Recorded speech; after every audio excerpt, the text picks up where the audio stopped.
Here we go. Welcome to the final episode in my Jurassic Park Raptor Comics series. We're about to go over the 10th issue in this 10-part series, so if you haven't caught up on the story so far now, consider this your warning.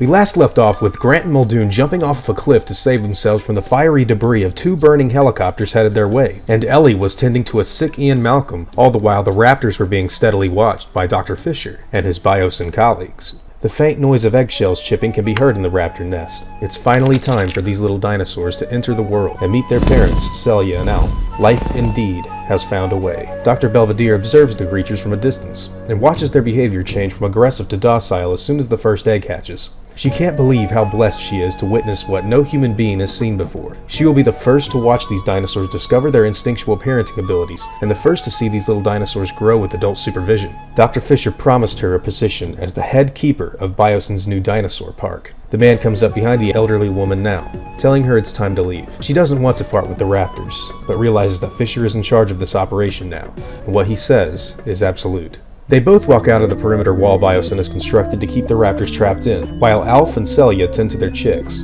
An odd thought presents itself to the new father while rearing his children. Where were the apes? Why had they left them alone? Now, of all times? This bothers the raptor. He darts out of the jungle the way the humans left and comes across the large steel wall. He remembers walls. Raphael had them. He had to kill him because of them. He remembers being locked inside. Loala did that to him. But he can't pick his way out of this trap.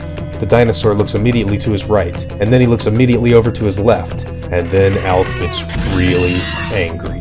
Alf runs all along the perimeter of this wall and is met with a corner. He keeps running further down the way and is rewarded with another corner. Alf throws his body against the wall and tries to climb his way out of this prison, but it's no use.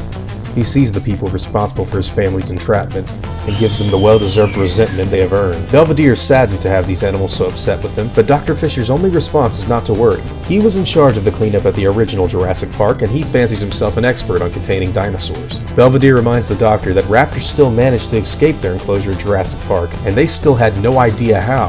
This angers the newly elected BioSyn agent, who reassures her that he is indeed the best and knows damn well what he's doing. While this is happening, Malcolm and Ellie share a sweet moment. One of passion. One of...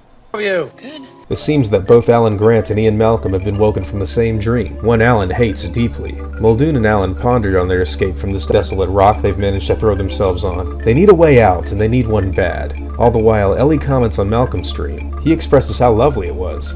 And all the while, Sattler doesn't quite understand, and lets him know that he was moaning while having it.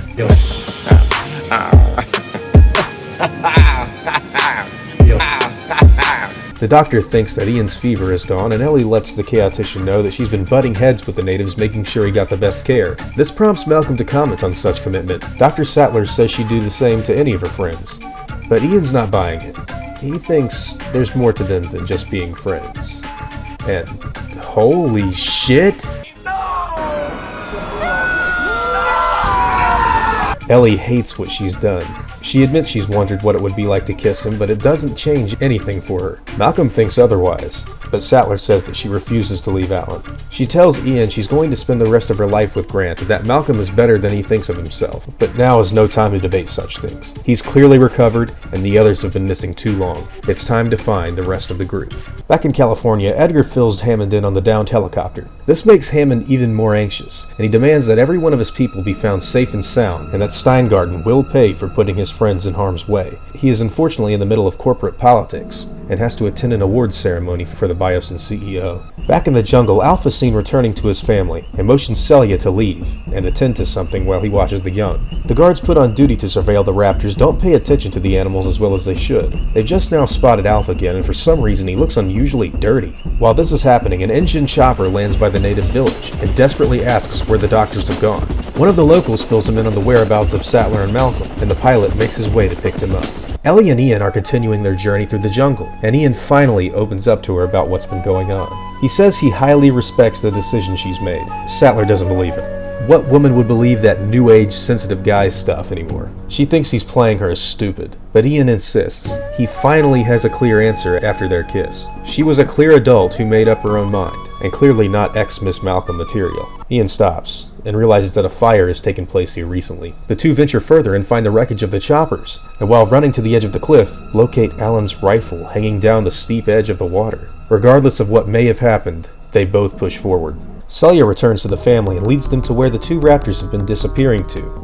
Now it's Alf's turn to dig again. Meanwhile, the guards begin their walk back to the BioSyn base, and Fischer overhears their description of how dirty Alf seemed to be each time he came back into their view. This prompts him to make an investigation for himself. The two scientists finally come upon the wall the genetics company has built and are greeted with a thunderous roar of man-made vehicles rushing to check up on the raptors. Sattler recognizes Dr. Fischer and Malcolm fills her in on his boot from InGen. He heard they got rid of him before he left the hospital. Dr. Fischer confirms these accusations and lets them know it's the very reason he's running the show down here, and also the reason they won't be leaving this jungle. Suddenly, Alf leaps from the dirt and presents himself to the humans. The tunnel is finished and Celia joins him. Fischer orders all BioSyn agents to fire on the raptors and scientists, much to the dismay of Belvedere.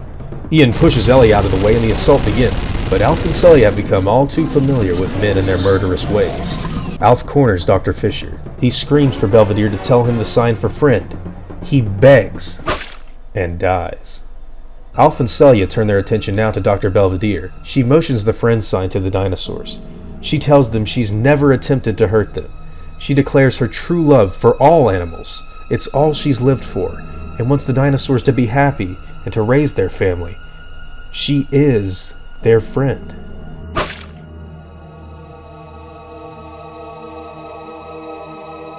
Now the raptors turn to the apes they've seen before. Malcolm and Ellie know it's over, and wait for the dinosaurs to end their lives. The babies now make their way out of the hole the adults have dug, and the family decides to leave. They have no reason to stay here any longer. It is at this moment that a helicopter comes into view of our protagonists. An engine man climbs out and tells them to get in. If they're quick enough, they can catch the raptors and end this chase, but Sattler insists that they need to find Alan and Muldoon before anything else. Malcolm lets her know that this means it will be impossible to ever find the raptors if they make that move, but she has to insist. We jump ahead 2 days later in Venezuela. Everyone is accounted for and enjoying drinks at a local bar. Ellie is ecstatic at spending time with Grant.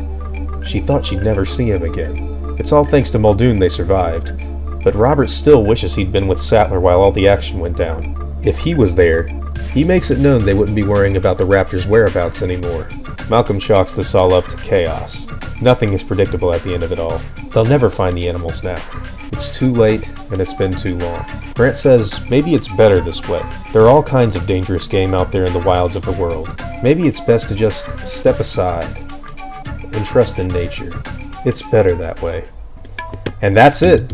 That is the final issue of the Jurassic Park Raptors hijack storyline, and also the end of the complete Raptor run. Now, this was honestly one of the better issues of the whole series, and it will probably rank in my top 3 of all the stories that were told within this line. All in all, I think it's been fun going over these lesser-known Jurassic Park titles. They definitely don't hold a candle to the films, or most of the films anyways, but I do really enjoy what is presented here. Now, as I've mentioned before, this isn't where the Jurassic Park Comics story ends, as there is indeed a whole sequel dedicated to the story called Return to Jurassic Park. It's a 9-issue story, so nearly as long as what we've just completed, and I'm sure it will be just as exciting and interesting as what has come before it. This one will have more than just raptors running around in the episodes, as we will be going back to Isla Nublar to check up on how Jurassic Park is holding up. Now, I will be uploading a complete review of the entire Raptor series very soon, after I look it over as a whole and give it my final thoughts in a separate video. I've been reviewing each after we go over issues events, but I feel like it deserves an overall retrospective just to make things complete. Now, the new comic series is going to begin as soon as they come to me, and they should be even better than what we've seen in this collection. I want to continue making things exciting here and really appreciate all the positive feedback this run has gotten from you guys. Now, of course, I want this series to be bigger and better than the last, and hope it beats it in every way possible. Again, thank you to all who've watched every single episode that's been released. It really helps support this channel and assures that more content can be made in the future. I hope you've enjoyed the videos and had a good time. Until next time, guys, stay awesome and take it easy.